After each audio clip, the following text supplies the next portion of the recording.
देखो तुम्हारी जमहूरियत का जनाजा निकल रहा है।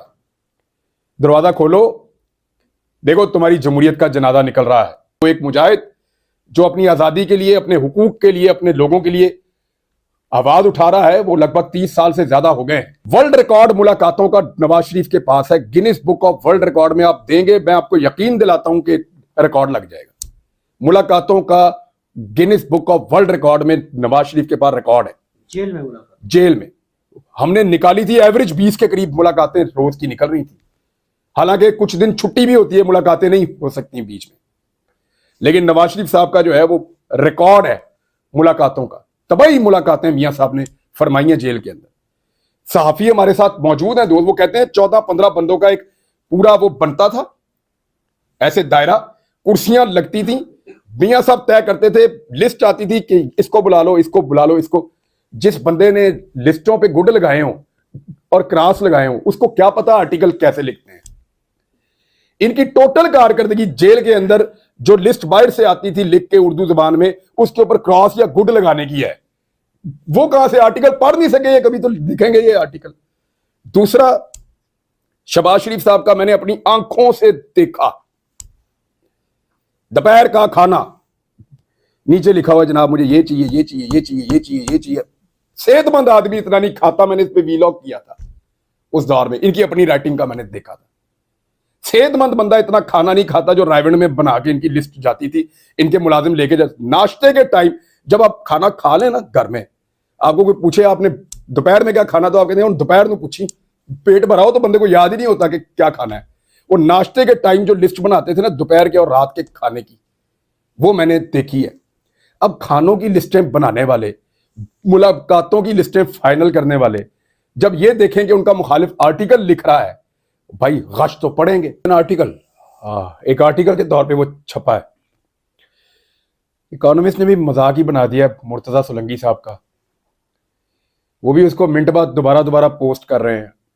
इनका ये कहना था कि ये उसको सहाफत सिखाएंगे द इकोनॉमिस्ट को।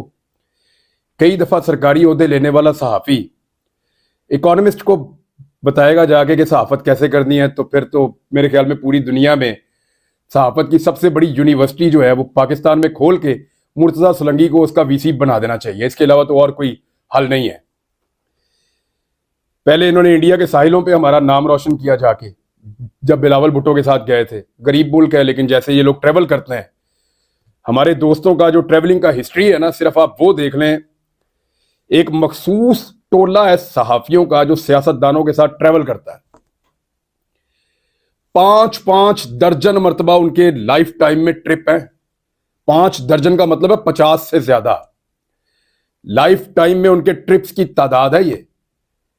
कई वज़राए आज़म और कई वजीर उन मखसूस सहाफियों के बगैर पाकिस्तान से बाहर कोई ट्रिप नहीं करते।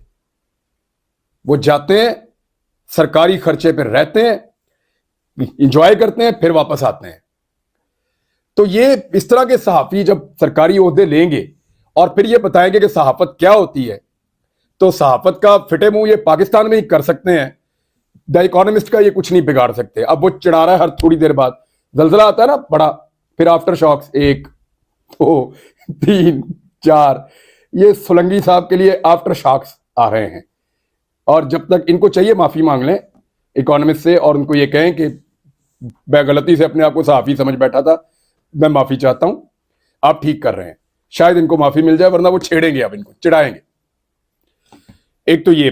दूसरा देखें, 2021 की गालिबन बात है, मुझे कॉल आई ईवान सदर से। उसमें मुझे आपको पता है ना, सदर पाकिस्तान के साथ भी एक पूरा सिस्टम होता है, उनके एडीसी होते हैं, उनके एमएस होते हैं, पूरा वो इनका निजाम होता है। मुझे कॉल आई जी एक किताब की तकरीब रूनमाई है, तो आपने ईवान सदर तशरीफ लाना है और उसमें आपने कोई बात भी करनी है। आपने मेरी एक तकरीर सुनी होगी जिसमें मैं कह रहा हूं कि देखो तुम्हारी जमहूरियत का जनाजा निकल रहा है। दरवाजा खोलो, देखो तुम्हारी जमहूरियत का जनाजा निकल रहा है। उसे लगता है कि उसकी आवाज को, उसके ख्यालात को बांध के नहीं रखा जा सकता, बड़ी बड़ी फसीलों के पीछे उसकी सोच को कैद नहीं किया जा सकता। ये बात लोग अभी कोट कर देते हैं मुख्तलिफ पॉलिटिकल लोगों पे। एक्चुअली मैंने ये बात की थी डॉक्टर कासिम फतू के बारे में। उन्होंने एक किताब और लिखी थी। अब ये कौन साहब हैं? ये आप डॉक्टर आसिया अंद्राबी साहिबा, जो हमारी, हम उनको अपनी बड़ी बहन समझते हैं पाकिस्तानी, आसिया अंद्राबी साहिबा की बड़ी खिदमात हैं मकबूजा कश्मीर में, वहां मुसलमानों के लिए आवाज उठाने में उन्होंने बड़ी कुर्बानी दी है। उनके शौहर 30 साल से जायद हो गए नेल्सन मंडेला से लंबी उनकी कैद है। डॉक्टर कासिम फतू साहब, नेल्सन मंडेला से लंबी उनकी कैद है। यानी आप मिसालें आप छोड़ दें, आप ये मिसाल भी एक ले लें, वो एक मुजाहिद जो अपनी आजादी के लिए, अपने हुकूक के लिए, अपने लोगों के लिए आवाज उठा रहा है, वो लगभग 30 साल से ज्यादा हो गए हैं। जिस दिन मैंने वो तकरीर की थी उस दिन वो 29 साल हुए थे। आज 29 नहीं है, आज 2 साल उसको भी गुजर गए तकरीर को, 2-2.5 साल। तो वो उनको तकरीबन 31 साल के करीब हो गए हैं या इससे ज्यादा। उनकी एक और किताब, एक और मैं कह रहा हूं तो उससे पहले भी उनकी किताबें थी, भारत से ज्यादा कोई जुल्म कर रहा है पाकिस्तानियों के मुताबिक? नहीं। जो पाकिस्तानी है, हमारा ये मानना है कि अगर इस जमीन पे कहीं पे जुल्म हो रहा है किसी कौम के ऊपर, तो वो भारत कर रहा है कश्मीरियों पे, या इजराइल कर रहा है हमारे फलस्तीनी भाइयों पे। ये 2 ही मिसालें हम देते हैं ना दुनिया में। तो भारत की कैद में एक आदमी किताबों पे किताबें लिख रहा है और वो छप रही हैं, और हम अपने ऐवान सदर के अंदर बुला के उसको रिस्पेक्ट भी दे रहे हैं। कोई नहीं बोला। और भाई दुनिया लिखती है किताबें। एहसान का इंटरव्यू नहीं आप लोगों ने देखा? कौन था वो? उसका जुर्म क्या था? भाई हमने देखा इंटरव्यू, उसको राइट मिला कि वो आके अपनी बात करे। टीवी के ऊपर उसने अपनी बात की। कई बातें उसने ऐसी भी की जिससे मैं इख्तलाफ करता हूं, कई बातें उसकी अच्छी भी लग रही होंगी लोगों को, सुनने वालों को। तो वो भी तो छप गया, तब तो कोई नहीं बोला। अब जो लोग हिस्सेदार थे उन चीजों के, या जो कह रहे थे उस वक्त, अब वो सहाफी छलांगे मार रहे हैं लंबी लंबी कि जनाब इमरान खान ने आर्टिकल क्यों लिख दिया। और भाई दुनिया में प्रैक्टिस है, लिखने पढ़ने वाले बंदे लिखते ही होते हैं। लिखने पढ़ने वाले बंदे लिखने पढ़ने का ही काम करते हैं। वो यही काम करेगा, उसको आप, यानी ये तो मुमकिन ही नहीं है कि आप इंफॉर्मेशन छीन लें इस दौर में किसी से। वो अगर कैद में है, उसको इंफॉर्मेशन मिल रही है, वो उसका एनालिसिस तो करेगा। और अगर वो कुछ लिख रहा है और वो पब्लिश हो जाता है, इसमें प्रॉब्लम क्या है?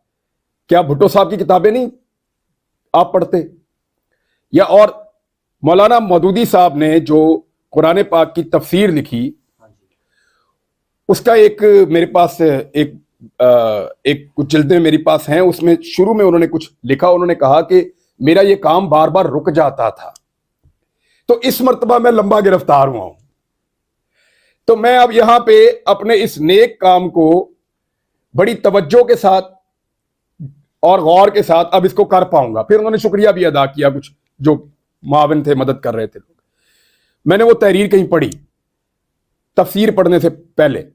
इतना नेक काम उन्होंने किया, क्या उनको कोई इजाजत चाहिए थी इस काम को करने के लिए? आप सबके अपने अपने अफकार होते हैं। नवाज शरीफ, प्रॉब्लम क्या है देखें, वर्ल्ड रिकॉर्ड मुलाकातों का नवाज शरीफ के पास है। Guinness book of world record में आप देंगे, मैं आपको यकीन दिलाता हूं कि रिकॉर्ड लग जाएगा। मुलाकातों का Guinness book of world record में नवाज शरीफ के पास रिकॉर्ड है। जेल में मुलाकात, जेल में हमने निकाली थी, एवरेज 20 के करीब मुलाकातें रोज की निकल रही थी। हालांकि कुछ दिन छुट्टी भी होती है, मुलाकातें नहीं हो सकती बीच में, लेकिन नवाज शरीफ साहब का जो है वो रिकॉर्ड है मुलाकातों का। तबाही मुलाकातें मियां साहब ने फरमाई हैं जेल के अंदर। सहाफी हमारे साथ मौजूद हैं दोस्त, वो कहते हैं 14-15 बंदों का एक पूरा वो बनता था, ऐसे दायरा, कुर्सियां लगती थी, मियां साहब तय करते थे, लिस्ट आती थी कि इसको बुला लो, इसको बुला लो, इसको। जिस बंदे ने लिस्टों पे गुड लगाए हों और क्रॉस लगाए हों, उसको क्या पता आर्टिकल कैसे लिखते हैं। इनकी टोटल कारकर्दगी जेल के अंदर जो लिस्ट बाहर से आती थी लिख के उर्दू जुबान में, उसके ऊपर क्रॉस या गुड लगाने की है। वो कहां से आर्टिकल पढ़ नहीं सके ये, कभी तो लिखेंगे ये आर्टिकल। दूसरा, शहबाज शरीफ साहब का मैंने अपनी आंखों से देखा, दोपहर का खाना नीचे लिखा हुआ जनाब मुझे ये चाहिए, ये चाहिए, ये चाहिए, ये चाहिए, ये चाहिए।